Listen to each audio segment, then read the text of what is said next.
Doctor Narendra Dabholkar हत्या प्रकरणी सीबीआयनं मुंबई हायकोर्टात आरोपपत्र दाखल केलं। यामध्ये सनातनच्या 3 जणांवर ठपका ठेवण्यात आलाय।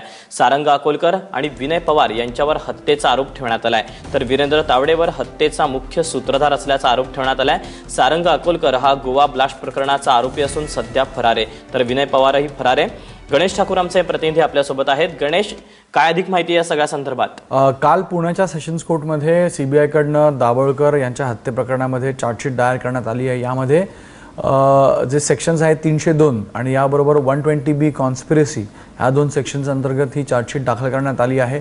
मेन कॉन्स्पिरेटर किंवा मुख्य सूत्रधार म्हणून डॉक्टर वीरेंद्र तावडे यांचं नाव या चार्जशीटमध्ये सीबीआयने नमूद केलं आहे। त्याचबरोबर जे शूटर्स, जे त्या बाईकवर जे 2 व्यक्ती होते ज्यांनी दाभोळकरांवर गोळ्या झाडल्या, त्यांचं नाव म्हणून विनय पवार आणि सारंग अकोलकर जे अद्याप फरार आहेत, त्यांचा शोध सीबीआय आणि इतर एजन्सीज घेत आहेत, त्यांचं नाव सीबीआयने लिहिलेलं आहे। सीबीआयने या चार्जशीटमध्ये असं म्हटलंय की मुख्य सूत्रधार म्हणून वीरेंद्र तावडे होते, ज्यांनी हे सगळे सूत्र हलवले किंवा पूर्ण कट रचला, आणि विनय पवार आणि सारंग अकोलकर यांनी दाभोळकरांना मारलं असं या चार्जशीटमध्ये लिहिलेलं आहे।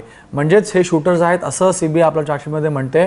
विनय पवार आणि सारंग अकोलकरवर आधीपासून संशय होता। यामध्ये एक मेन स्टार विटनेस आहे, ज्या विटनेसच्या मदतीनं सीबीआयने ही केस क्रॅक केल्याचा दावा केला आहे। ह्या विटनेसनं वीरेंद्र तावडेशी बातचीत जी झाली होती किंवा वीरेंद्र तावडेने कशा प्रकारे त्याचा वापर दाभोळकरांच्या हत्येमध्ये करण्याचा प्रयत्न केला हे सगळं सांगितलं। आणि याच विटनेसने विनय पवार आणि सारंग अकोलकर याला भेटायला आले होते।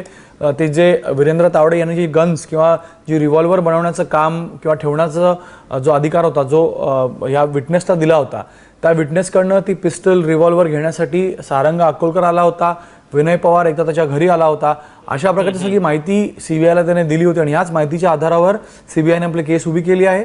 सीबीआयने चार्जशीट दाखल केली आहे आणि चार्जशीट झाल्यानंतर, चार्जेस फ्रेम झाल्यानंतर ट्रायलला सुरुवात होईल आणि ह्या ट्रायलमध्ये आणखीन काही माहिती सीबीआयकडनं समोर येण्याची शक्यता आहे। पण आता ज्यावेळेस सीबीआय विनय पवार आणि सारंग अकोलकरला किलर, शूटर म्हणून चार्जशीटमध्ये नाव त्यांचं समोर आणते, तर त्यांना शोधण्याचं काम आता सीबीआय पुढे करणार आहे। दीपक, निश्चितच गणेश, तुमच्याकडनं या सगळ्या संदर्भातले अपडेट जाणून घेत राहू। तुर्तास धन्यवाद दिलेल्या माहितीबद्दल।